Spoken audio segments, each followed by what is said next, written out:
Mana caranya meyakinkan mungkin ya. Ya. Muslimin dan muslimat mengenai faham-faham para ulama yang sering menjadi panutan. Yang mana harus kami benarkan dan harus menjadikan panutan kami. Ulama teman-teman sekalian terbagi-bagi. Ada ulama tingkat yang paling luar biasa namanya ulama rabbaniyin. Ulama rabbaniyin adalah ulama-ulama yang memang sampai pada level seorang alim ulama yang sesuai dengan sabda Nabi SAW, al-ulama warahatul anbiya. Ulama pewarisnya para nabi. Mereka orang-orang yang selalu berinteraksi sama kitabullah. Mereka kita temukan selalu berinteraksi dengan hadis-hadis Nabi SAW. Selalu kalau penyampaiannya qala Allah, qala Rasul, tidak pernah dari pendapatnya sendiri. Dinukil Al-Quran dan Sunnah dari kisah para sahabat, dari para tabi'in yang dikenal dengan salafil ummah. Ini ulama-ulama rabbaniyin. Dan kalau antum mau jadikan sebagai contoh saja, ini contoh. Kalau antum pas umroh, kalau saya lagi bimbing umroh, saya selalu mengajak jemaah laki-laki dan karena jemaah perempuan terpisah di musola perempuan. Itu kalau lagi di Masjid Nabawi atau di Masjid Haram Mekah, saya sering ajak kalau bertepatan lagi sholat sama saya karena jemaah memiliki bebas jadwal untuk sholat masing-masing. Maka yang sama saya dudukin habis subuh atau habis maghrib. Saya terjemahkan hari ini di masjid ini, hari ini di syekh ini, besok di syekh sana gitu. Ini syekh, ini pak ya yang dikatakan oleh syekhnya. Hukum ini, macam-macam. Selalu perkataannya Allah, kalau Rasul. Allah berfirman, Rasulullah bersabda. Tidak pernah ada, ini pendapat saya, ini pendapat guru saya. Gitu kan. Setelah itu teman-teman sekalian, saya terjemahkan mereka, saya tanya, Pak, bagaimana pendapatnya? Ya, dari tadi ini kita dengar semuanya ilmu. Saya bilang, saya terjemahkan letterlet saja. Dan ini yang banyak divonis di Indonesia dengan istilah Wahabi. Gitu. Ini Wahabi nih. Apa itu Wahabi? Nggak ngerti. Pokoknya Wahabi suka kafirkan orang. Dari mana Wahabi kafirkan orang itu? Saya tidak pernah mendengar dengan telinga saya ini teman-teman sekalian 7 tahun di Madinah ada guru kami mengatakan si fulan kafir, nggak pernah saya dengarin itu. Ada. Selalu kalau kita belajar fikih pun Imam Syafi'i mengatakan begini dalilnya, Imam Ahmad mengatakan begini dalilnya, Imam Malik begini, Imam Abu Hanifah begini, dalilnya jelas. Dan tidak pernah mereka mengatakan pilih pendapat ini ya. Dan tidak pernah satu kali pun demi Allah saya dengarkan ada kata berkata Wahabi, nggak pernah. Dan yang mereka mengatakan Muhammad bin Abdul Wahab yang membersihkan Jazirah Arab dari banyak sembahan-sembahan berhala, kalau kita baca bukunya nggak pernah saya pelajari secara khusus itu di kelas, nggak pernah. Selalu kembali kepada buku-buku induk, buku hadisnya kita dari tingkat 1 sampai tingkat 4 kuliah belajar dari Sahih Bukhari sampai Sunan Abi Daud, Tirmidzi, Nasai dan seterusnya. Kemudian juga buku tafsir kita pelajari tafsir Ibnu Katsir, tafsir buku-buku induk semuanya. Nggak ada sesuatu yang dianggap asing atau baru. Saya malah terbalik, sebelumnya tahun 89 saya pernah di Kairo. Saya waktu di Al-Azhar malah saya temukan di sana, dan saya yakin teman-teman kalau ada yang pernah kuliah di sana tahu masalah itu.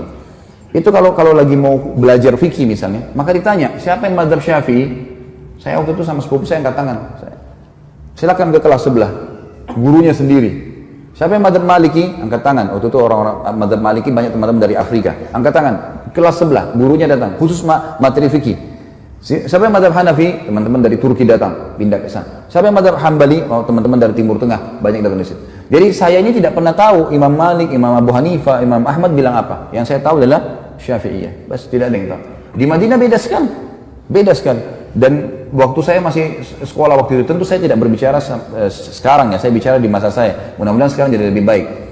Kalau saya waktu sekolah di Mesir dulu itu saya duduk di kelas. Di sebelah saya ada satu orang Komores ya, dari Afrika. Sebelah saya lagi sepupu saya ya, dari Makassar, sama-sama dengan saya berangkat, anak paman saya. Satu kelas ini ada 47 orang. Nggak pernah kami ketemu kecuali di waktu tertentu.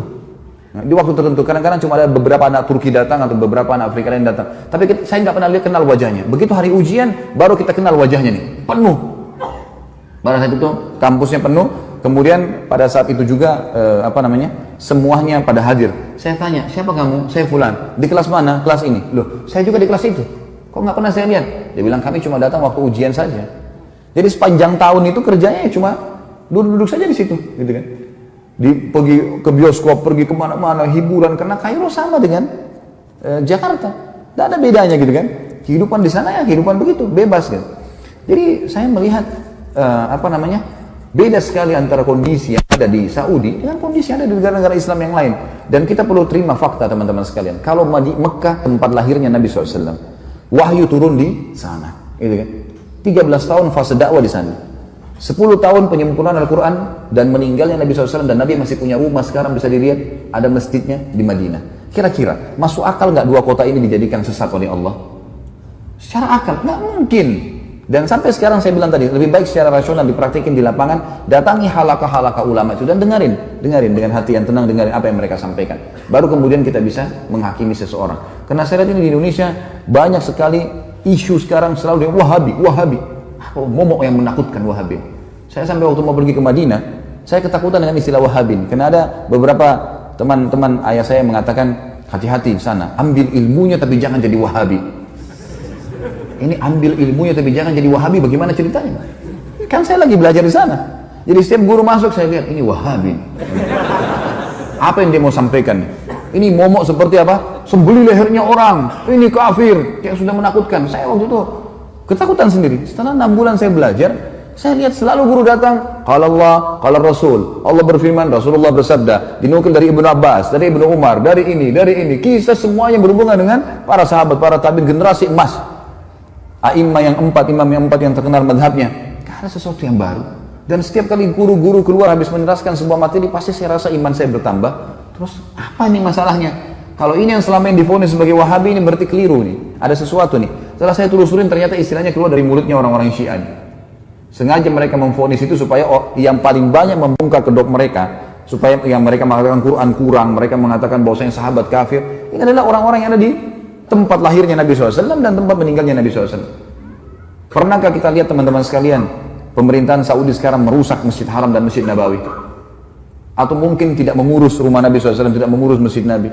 Terbalik, malah diurus, dirawat. Jemaah haji kalau masuk merasa tentram di sana, ibadah. Tentu saja pemerintahan semua punya kekurangan. Sudah saya sebutkan di sirah kemarin. Ingat teman-teman sekalian, tolok ukur kehidupan adalah masa hidupnya Nabi SAW di Madinah.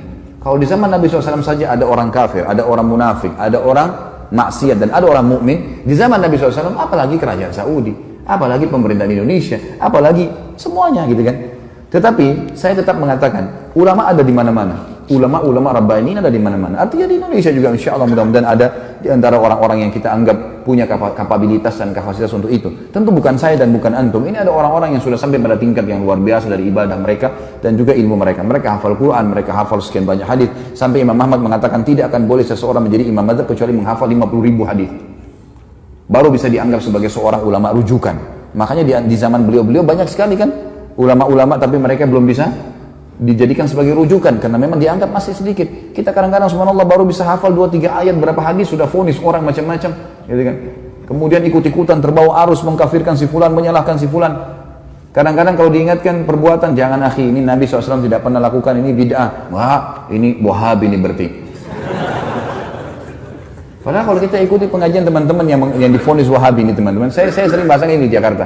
Sebenarnya kami ini yang sedang berdakwah, saya termasuk divonis gitu kan. Tapi biarlah vonisan ini, semoga Allah berikan hidayah. Seperti gini, ini masjid nih. Ini masjid sudah rapi warnanya, temboknya sudah bagus karpetnya. Setiap muslim yang datang, saya sebagai pengurus masjid mengingatkan, Pak, jangan dikotorin masjidnya ya. Jangan diubah catnya, gak usah diganggu AC-nya. Urusan sudah rapi nih, udah tinggal datang sholat. Seperti itulah.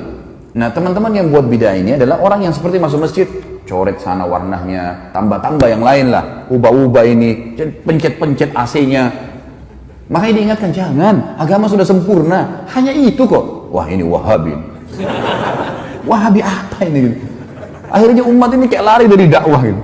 Gak boleh teman-teman sekalian, akhirnya ini memecahkan umat yang luar biasa, terpecah kemana-mana. Baik, kalau diingatkan, antum mau dengar, alhamdulillah. Kalau antum merasa diri antum benar, fadhal, jalani. Kalau teman-teman ini misalnya diingatkan, jangan akhi, ini karena tidak pernah Nabi SAW melakukan. Enggak, tapi ini, fadhal, silakan. Tapi ingat, di muka bumi ini kita seperti orang yang sedang belanja di supermarket. Setiap orang di antara kita boleh pilih produk yang dia mau, tapi lewat kasir. Hati-hati. Kami mengingatkan supaya jangan salah. Karena kalau ada dalil, pasti udah diterima sama Allah. Enggak ada dalil, bimbang, paling tidak ragu kan gitu.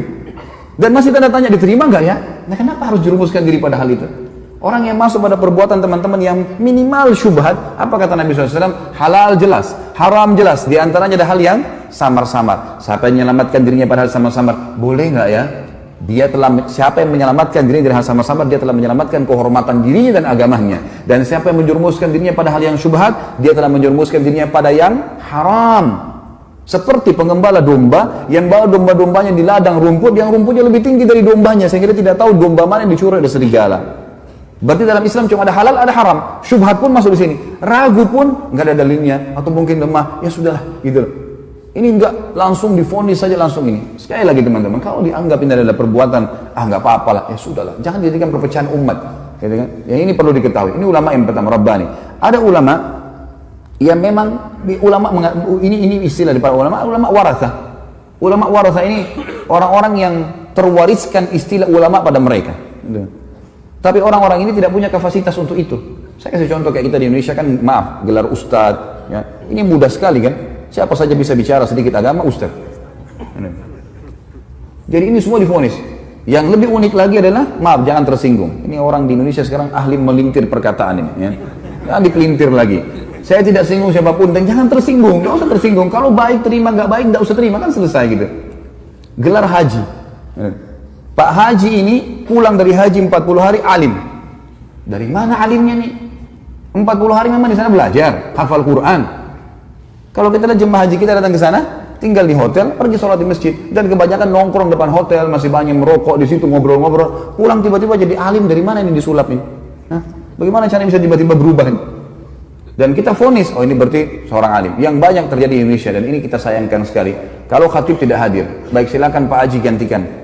Tentu semua Pak Haji silahkan, tidak ada yang larang, asal dia punya kapasitas ilmu silahkan. Tapi dia naik bicara, banyak orang yang bisa terjadi fakta, ya. Kemudian dia turun dari mimbar, dia tidak mau lagi mengatakan tidak tahu, semua tahu. Dan yang jadi masalah pengikutnya fanatik, walaupun salah. Nah ini yang jadi hal yang luar biasa. Ini namanya ulama waratha. Ada orang kakeknya kiai, ayahnya kiai, anaknya di kiai otomatis. Gitu. Dari mana ini otomatis? Ilmu itu harus dipelajari, nggak bisa. Kan itu. Ada yang ketiga, yang terakhir, ulama su. Dan ini Nabi SAW sebutkan, akan datang nanti satu zaman di mana umatku dipimpin oleh ulama su, ulama yang buruk. Kok ada ulama buruk, apa maksudnya?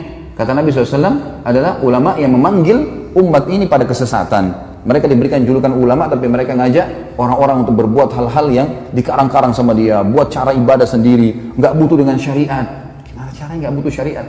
Kita butuh Al-Quran dan Sunnah, panduan. Nabi SAW mengatakan, telah aku tinggalkan kepada kalian dua perkara, kalau kalian berpegang teguh padanya tidak akan pernah salah selamanya. Kitabullah wa sunnati. Dan kita sayangkan sekarang memang banyak orang juga. Ini satu hal yang perlu kita garis bawahi, supaya kita paham teman-teman sekalian. Sekali lagi tidak menggurui. Ya. Al-Quran dan Sunnah, semua sekarang sekte dalam Islam yang mengatakan saya Muslim, kemudian saya disebutkan kepada kelompok tertentu, kan kami juga punya Al-Quran dan Sunnah. Gitu. Baik. Semua orang memvonis punya Al-Quran dan Sunnah. Tapi permasalahannya, ada satu kalimat yang mestinya kita tempelkan dengan itu. Apa itu? Sesuai dengan pemahaman para sahabat. Maksudnya para sahabat. Al-Quran turun kepada para sahabat. Banyak ayat turun kepada para sahabat.